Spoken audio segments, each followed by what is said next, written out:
समाधान। इसका कारण यही है कर्मों की गुह्य गति। कोई जन्म लेते ही मृत्यु को प्राप्त हो जाते हैं, कोई 1-2 साल में, कोई 10-20 साल में, और यही दुख का ज्यादा कारण बन जाता है। और कोई बहुत बूढ़े होकर कि सब लोग उनके जाने के लिए प्रार्थना करते रहते हैं तो भी वो जाने का नाम नहीं लेते। ये सब कर्मों की गति के अनुसार होता है। देखिए, एक बच्चे ने जिस परिवार में जन्म लिया है उस परिवार से उसका कर्मिक अकाउंट कितना है, उस आधार पर उसके दिन निश्चित हैं उनके साथ रहने के। मान लो मैं एक उदाहरण दूं, ऐसे केसेस बहुत सामने आते हैं। पूर्व जन्म में इन्होंने किसी के 25 लाख रुपए ले लिए थे और दिए नहीं, बिल्कुल नाट गए कि हमने न लिए न हम देंगे। अच्छा, अब वो व्यक्ति बुजुर्ग होकर देह छोड़ के इनके घर में बच्चा बनकर आ गया।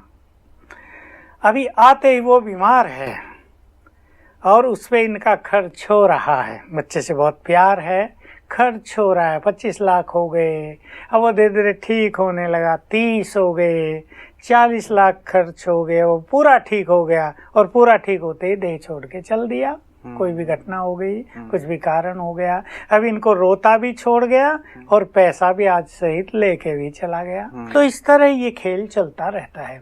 मृत्यु के पश्चात की गति क्या होती है? मान लीजिए कोई देह से आत्मा जैसे निकली, कई लोग ये मानते हैं कि 13 दिन तक वो आत्मा वहां पे रहती है, कई ये मानते हैं तुरंत जाकर के जन्म लेती है, कई लोग ये मानते हैं कि भटक जाती है। क्या है वास्तव में देह त्यागने के बाद की गति? क्या है, क्या संसार है वो? पहले तो देह त्याग के समय आत्मा सूक्ष्म शरीर सहित इस देह से निकलती है।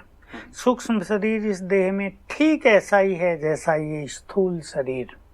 जो बहुत पाप आत्माएं हैं उनका वो सूक्ष्म शरीर काले रंग का होगा, उन्हें लोग भूत कहते हैं। जो बहुत पुण्य आत्माएं हैं उनका थोड़ा गोल्डन होगा। जो बहुत पवित्र हैं उनका सफेद होगा, उन्हें लोग फरिश्ते कहते हैं।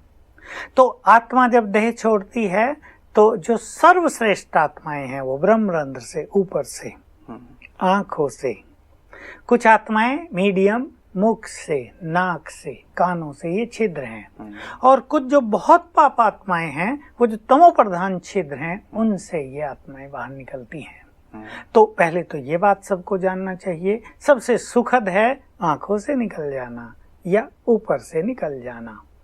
अब मृत्यु के बाद रही बात कितने दिन के बाद पुनर्जन्म होता है, ये डिपेंड करता है उनके कर्मों पर, ये डिपेंड करता है उनकी अंतिम मनोस्थिति पर।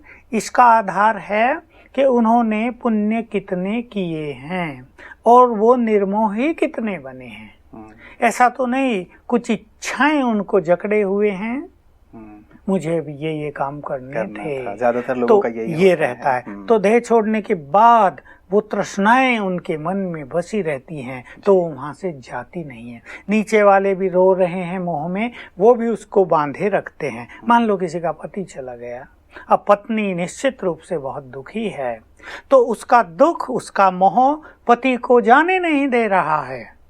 जब तक इसका दुख कम हो, या तो उसकी दूसरी शादी हो जाए या उसके माँ बाप, सास ससुर और बच्चे उसको इतना प्यार दे दें कि वो शांत हो जाए, तब उस आत्मा का पुनर्जन्म होगा। तो ये चीजें आत्मा को देह छोड़ने के बाद बांधती हैं, उसके पाप कर्म भी बांधते हैं, तो उसके संबंधियों का मोह भी उनको बांधता है, उनकी व्यर्थ की इच्छाएं और तृष्णाएं और वासनाएं भी उनको बांधती हैं।